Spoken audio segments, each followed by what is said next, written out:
Al-Huda TV. Hadirin yang mulia, tentunya maksud daripada Ramadan ini bukan untuk Ramadan saja.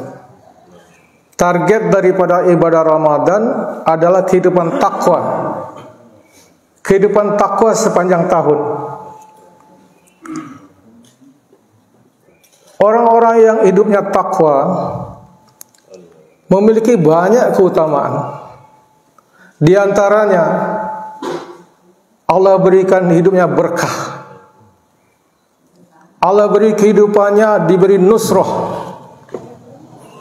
dan diberi hifazah, diberikan izah, bahkan diberikan hayatan taibah. Apa itu berkah? Orang-orang yang hidupnya berkah, rezekinya berkah, rezekinya mudah, halal, selalu cukup. Ini yang diimpikan semua orang. Gak perlu susah-susah, halal, selalu cukup. Itu dijanjikan untuk orang yang takwa. Ada orang yang tidak takwa, walaupun rezekinya banyak, tapi gak pernah cukup. Kemudian juga diberikan nusrah, pertolongan. Allah selalu tolong dia. Orang-orang takwa itu bukan berarti tidak punya masalah, tapi setiap masalahnya ditolong oleh Allah Ta'ala, sehingga seperti tidak ada masalah. Itulah hasil kehidupan takwa, selalu mendapat nusrah, pertolongan dari Allah Ta'ala. Nabi-nabi begitu semua. Dibakar di api, tidak masalah. Allah perintahkan api menjadi dingin. Kehidupan Nabi Ibrahim alaihissalam. Dikejar-kejar Fir'aun, tidak ada masalah. Lautan menjadi jalan raya. Itu namanya nusrah, pertolongan Allah Ta'ala. Kemudian yang ketiga, diberikan hifazah, perlindungan, penjagaan. Selalu dijaga oleh Allah Ta'ala, selalu dilindungi oleh Allah Ta'ala. Walaupun seluruh manusia ingin mencelakakan seseorang, tapi kalau Allah dan lindungi, pasti dia selamat. La haula wa la quwata illa billah. Tiada kekuatan selain kekuatan Allah. Orang-orang yang takwa full yakinnya kepada Allah Ta'ala. Kemudian juga orang takwa diberikan izzah, kemuliaan. Kemuliaan yang asli, original. Dimuliakan dari hati-hati manusia. Bahkan setelah dia mati pun masih dimuliakan. Seperti Sayyidina Bilal radhiyallahu anhu. Kulitnya hitam, wajahnya tidak menarik, tapi karena takwa dimuliakan, menjadi muazin Rasul. Bahkan ulama memberitahu nanti Nabi kita ini masuk surga naik onta, tapi yang yang menuntun ontanya di depan Sayyidina Bilal. Jadi sebenarnya yang pertama lihat surga itu Sayyidina Bilal nanti, tapi sambil menuntun ontanya Rasulullah Sallallahu Alaihi Wasallam. Di Amerika, Pak, banyak orang-orang putih ini. Kalau masuk Islam, suruh pilih nama, banyak pilih namanya Bilal. Kulitnya putih, namanya Bilal. Karena mulianya Sayyidina Bilal. Tapi tidak ada orang namun kasih anaknya Korun, karena dihinakan. Apalagi nama Fir'aun, tidak ada. Begitu dihinakan. Tapi banyak namanya Utsman, ya, Bilal, Umar, masya Allah. Izzah, kemuliaan. Dan orang takwa diberikan hayatun taibah, kehidupan suci, kehidupan yang orang lain kalau lihat tuh, kata orang Sunda, pi kabitaeun. Semua orang suka kehidupan kayak gitu. Jadi yang dimuliakan Allah Ta'ala, inilah keutamaan orang takwa. Hadirin dimuliakan Allah Ta'ala, inilah cita-cita kita semua. Apa diantara ciri-ciri orang takwa? Pertama, ciri-ciri orang takwa itu orang yang menjaga sholat.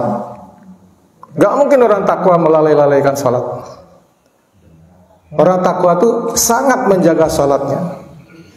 Orang-orang yang perdagangannya, pertaniannya, aktivitasnya tidak melalaikan dia dari sholat dan selalu mentaati Allah Ta'ala. Itulah orang takwa. As-salatu imaduddin. Salat adalah tiangnya agama. Siapa yang menegakkan agama, menegakkan salat. Siapa yang meninggalkan agama, dialah yang meruntuhkan. Siapa yang meninggalkan salat, dialah meruntuhkan agama. Kata ulama zaman sekarang, Bapak Ibu tahu exhauster ya? Kalau di dapur tuh ada angin dingin masuk, angin panas keluar. Ventilator fan, ventilasi yang ada exhauster. Salat itu exhausternya orang beriman. Keburukan keluar, kebaikan masuk.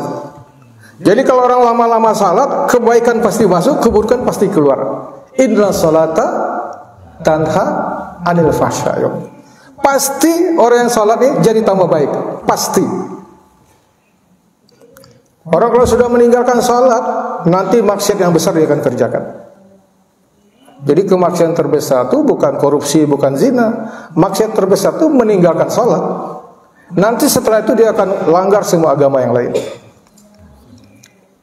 Tapi ada kalimat-kalimat sinis orang, salat terus tapi maksiat terus. Bukan salatnya salah, bukan agamanya yang salah, tapi salatnya yang belum benar. Mungkin masih lalai. Salat yang dikehendaki ini bukan salat yang biasa-biasa. Qad aflahal mu'minun alladzina hum fi salatihim khashi'un. Karena salatnya ada dua macam. Ada yang fawailul lil musallin. Jadi Allah tidak memerintahkan kita salat, Allah memerintahkan kita salat yang berkualitas. Allah tidak memerintahkan kita beragama, memerintahkan agamanya sempurna. Ya ayyuhalladzina amanu udkhulu fis-silmi kaf.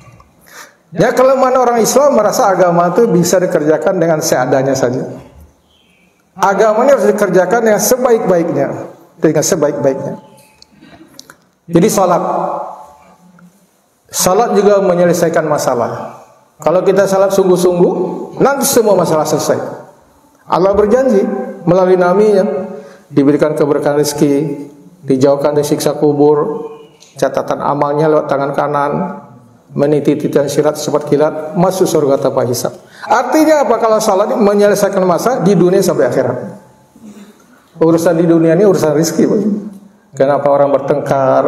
Kenapa pengen jadi presiden? Kenapa begini begitu? Semuanya urusan rezeki. Dengan salat rezekinya akan selesai, diberkahi rezeki. Wasta'inu bisabri wassalat, ditolong di dunia sampai di akhirat dengan salat. Hadirin mulia, salat adalah tiangnya agama. Jadi nggak mungkin rumah itu cuma tiangnya doang. Itu belum cukup. Maka ajaran agama berikutnya mungkin ditambahkan zikir, baca Quran, dan yang lebih penting lagi di samping hablum minallah, memperbaiki hablum minannas. Nabi pernah ditanya, "Ya Rasulullah, kalau saya hendak berbuat baik, kepada siapa saya harus berbuat baik?" Kepada ibumu. Setelah itu siapa lagi ya Rasulullah? Ibumu. Setelah itu siapa lagi? Ibumu. Setelah itu baru bapak. Jadi artinya hablum minannas yang terpenting kepada orang tua.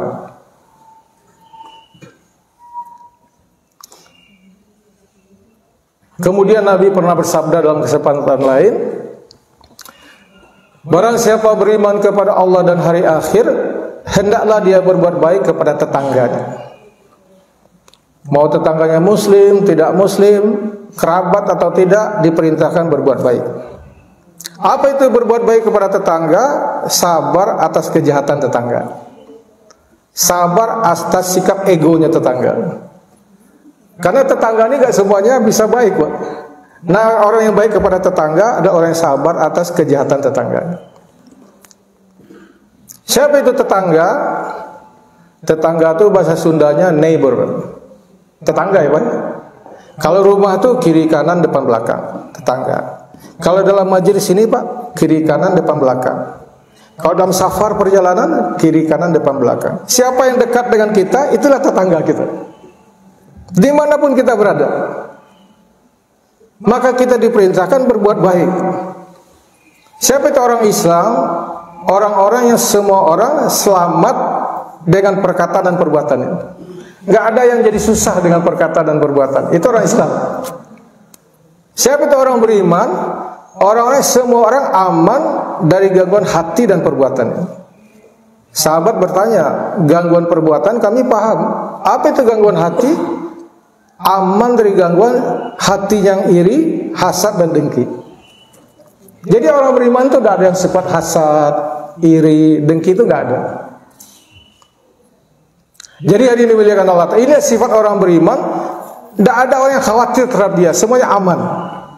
Gak mungkin dia merugikan orang lain, menyusahkan orang lain, menggibah orang lain, memfitnah orang lain, mengadu domba. Tidak mungkin. Semua orang aman dari gangguan. Ini agama.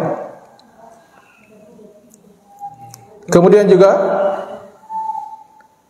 Nabi pernah bersabda, yang paling baik di antara kamu adalah yang paling baik akhlaknya. Yang paling baik di antara kamu adalah yang paling baik akhlaknya. Dan yang paling baik imannya di antara kamu, yang paling baik terhadap keluarganya. Maksudnya anak istri. Jadi orang tua, tetangga, anak istri. Kita diperintahkan berbuat baik kepada keluarga. Dan Nabi katakan, akulah yang paling baik terhadap keluargaku.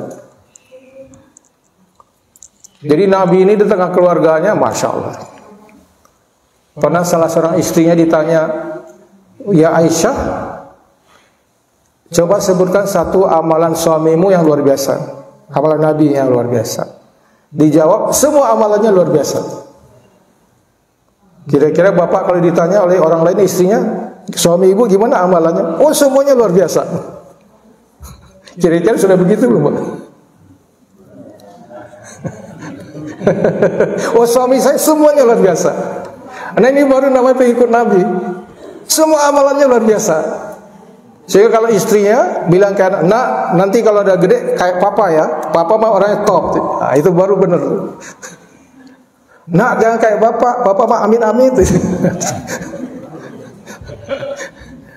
Jadi seorang yang baik tuh baik terhadap keluarganya, lemah lembut, kasih sayang, seperti Nabi.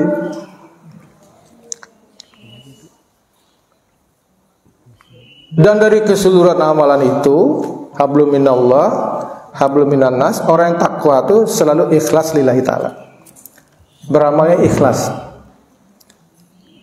Ikhlas ini amalan yang sangat powerful, sangat kuat. Apa buktinya kuatnya, Pak? Ada satu hadis. Suatu ketika ada seorang ahli ibadah. Dia lihat orang-orang pada menyembah pohon. Maka dia berpikir ini gak bagus, orang-orang jadi syirik. Maka dia ambil parang, jalan mau nebang pohon yang telah dijadikan sesembahan oleh orang-orang lain. Maka iblis datang menghadang. Kamu cukup ibadah saja, jangan urus urusan orang lain. Enggak, ini membuat orang syirik. Maka akhirnya singkat cerita berkelahilah iblis dan orang itu. Dalam riwayat itu dikatakan 3 kali berkelahi, iblis kalah terus. 3 kali berkelahi, iblis kalah terus. Tapi iblis orang pintar, cerdik dah. Dia deal sekarang. Kamu ini kan orang miskin, kamu kan susah hidupnya. Bagaimana kalau saya beri kamu 3 keping dinar setiap hari? Saya kasih di bantal kamu tiap hari.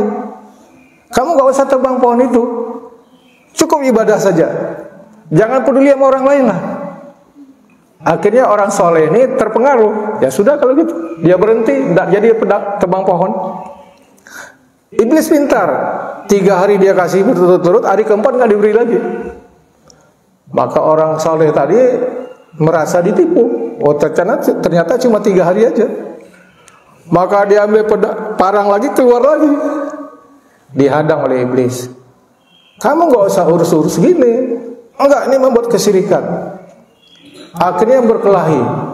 Sekarang orang salehnya kalah bersama iblisnya. Maka orang salehnya tanya, kenapa yang lalu 3 hari berturut-turut kamu bisa saya kalahkan, sekarang saya kalah. Yang lalu tuh kamu ikhlas, sekarang tuh kamu ini, jadi beda lagi sekarang. Sekarang kamu jadi lemah sekarang katanya. Jadi kekuatan amal yang ikhlas tuh very powerful, kuat sekali. Tapi amal tidak ikhlasnya lemah, nggak ada kekuatan. Jadi hari dibilang inilah agama. Agama yang sempurna itu hablum minallah, hablum minan nas, ikhlas. Jadi tidak cukup dengan rukun Islam saja, zakat, puasa, haji, tidak cukup. Nah, untuk ini kita perlu usaha. Kalau kita ingin sempurnakan rumah, perlu usaha. Ingin sempurnakan makanan, perlu usaha.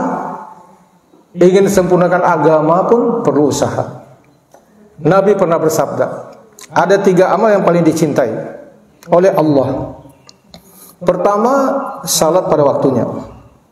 Kedua, berbakti kepada orang tua. Ketiga, jihad fi sabilillah. Nah, jihad ini apa? Ulama banyak memberikan tafsir. Di antaranya jihad itu sungguh-sungguh. Jadi maksudnya setiap amal-amal agama itu adalah sungguh-sungguh.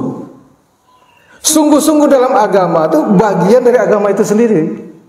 Sungguh-sungguh dalam agama itu bagian dari agama itu sendiri. Bahkan amal yang paling dicintai. Orang Islam hari ini tidak merasa sungguh-sungguh dalam beragama itu bagian dari agama. Sesungguhnya sungguh-sungguh dalam agama itu bagian dari agama itu sendiri. Sehingga ada orang yang puasa karena gak sungguh-sungguh cuma dapat lapar saja. Ada orang tahajud karena gak sungguh-sungguh cuma dapat ngantuknya doang. Ada orang salat karena tidak sungguh-sungguh tidak diberi pahala. Jadi semua amalan dalam agama ini dikehendaki sungguh-sungguh. Di sana pentingnya jihad fi sabilillah. Nah, jamaah datang ini dalam rangka belajar sungguh-sungguh dalam agama. Kenapa jamaah sering keliling-keliling? Kalau Bapak dengar, tujuannya itu berusaha untuk memperbaiki agama sampai lebih baik lagi, lebih baik lagi. Apa itu sungguh-sungguh dalam agama? Saya ceritakan lagi satu hal. Suatu ketika seorang dokter muda naik kereta api Bandung Jakarta. Di sampingnya ada seorang Pak Kiai yang soleh. Ada catatannya, Pak Kiai yang soleh. 2 jam perjalanan mereka ngobrol. Sang dokter merasa ini bapak sebelah saya ini orang soleh. Dari pembicaraannya, dari wajahnya, dari tutur katanya, pencerahan yang dia berikan. Maka menjelang berpisah, ketika sampai tujuan, dokter memohon kepada Pak Kiai. Pak Kiai, tolong doakan saya. Pak dokter mau didoain apa? Doakan saya jadi orang soleh, jadi orang takwa. Insya Allah Pak dokter saya doakan. Tapi saya mohon juga Pak dokter doakan saya. Pak dokternya heran, Pak Kiai minta didoain apa? Doakan saya jadi dokter. Doakan saya jadi dokter. Pak dokternya ketawa seperti ibu ketawa itu. Pak Kiai, walaupun Pak Kiai saya doakan siang malam nggak akan jadi dokter. Walaupun Pak Kiai ini saya doakan bertahun-tahun nggak akan jadi dokter. Terkecuali Pak Kiai masuk sekolah kedokteran. Sekolah di fakultas kedokteran Pak Kiai. Dokter umum 5 tahun, spesialis 2 tahun. Uang kuliahnya mahal, pelajarannya sulit. Nggak gampang jadi dokter itu Pak Kiai.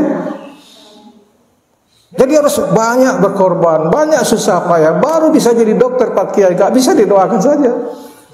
Pak Kiainya senyum. Untuk jadi soleh juga gitu Pak dokter. Untuk jadi soleh juga begitu, gak bisa didoakan saja.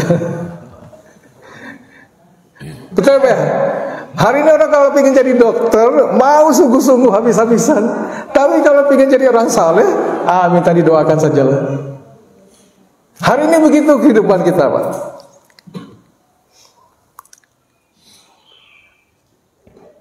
Ulama jelaskan kenapa orang meninggalkan agama? Karena mengikuti keinginan nafsunya. Sesungguhnya keperluan hidup kita ini sedikit Pak. Yang banyak tuh keinginan, ya Pak. Keperluan manusia itu sedikit, makan minum, pakaian, rumah, kendaraan sedikit. Yang banyak tuh keinginan. Sesuatu yang melebihi keperluan itu namanya keinginan. Kata ulama sebenarnya keperluan manusia itu cuma 5. Makan minum, pakaian, rumah, kendaraan, dan pernikahan. Yang lain dari yang 5 ini keinginan semua. ingin jadi presiden, itu keinginan. Boleh, tapi keinginan. Jadi keinginan ini nggak boleh mengorbankan agama. Karena tujuan hidup kita yang sebenarnya bukan untuk apa-apa, tapi menyempurnakan agama. Kalau keinginan kita ini menyebabkan agama kita terkorbankan, mendingan korbankan keinginan. Nah, yang baik adalah menjadikan agama sebagai keinginan. Karena keinginan ini nggak ada batasnya. Keinginan ini nggak ada batasnya, dan agama pun nggak ada batasnya juga. Mau jadi sesoleh-solehnya nggak ada batasnya. Maka orang yang sukses dalam kehidupan, orang yang menjadikan agama sebagai keinginannya. Dia bisa jos-josan, mau ikhlasnya bisa, mau khusuknya bisa, mau jadi orang akhlak baik sebaik-baiknya bisa. Jadi tidaklah sempurna agama seseorang, kata Nabi, sebelum keinginannya disandarkan kepada agama. Jadi keinginan ini nggak boleh dimatikan, tapi diarahkan kepada agama. Pengen dapat Lailatul Qadar, itu keinginan yang baik. Pengen jadi orang takwa, itu keinginan yang baik. Maka Nabi sabdakan, tidaklah akan sempurna agama seseorang sebelum keinginannya disandarkan kepada agama. Mudah-mudahan kita ini semua bisa merubah keinginan kita, ya. Ingin jadi ahli surga. Jangan malu-malu ingin jadi ahli surga. Ingin jadi orang soleh, ingin anaknya pada baik semua, ingin keluarga mawaddah sakinah, itu perlu usaha. Jaga salat perlu, ya baca Quran, bersungguh-sungguh berhubungan baik dengan siapapun. Inilah agama kita. Maka itu kita perlu usaha. Mudah-mudahan kita bisa diberi tambahan hidayah oleh Allah Ta'ala, sehingga tambah meningkat agamanya terus-terusan sampai mengalami kehidupan, dapatkan keberkahan, dapatkan nusrah, dapatkan izah kemuliaan, dapatkan hifazah penjagaan, dapat hayatan thayyibah, kehidupan yang suci yang diinginkan oleh semua manusia. Demikian dimuliakan Allah. Mohon maaf agak lama. Wabillahi taufiq wa hidayah. Assalamualaikum warahmatullahi wabarakatuh.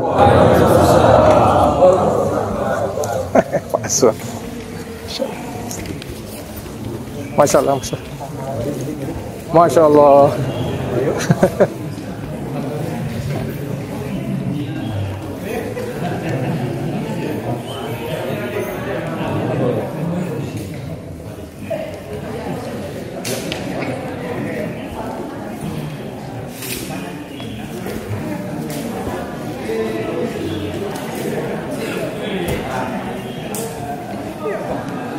Oh iya, makasih. Mikrofon. Baik.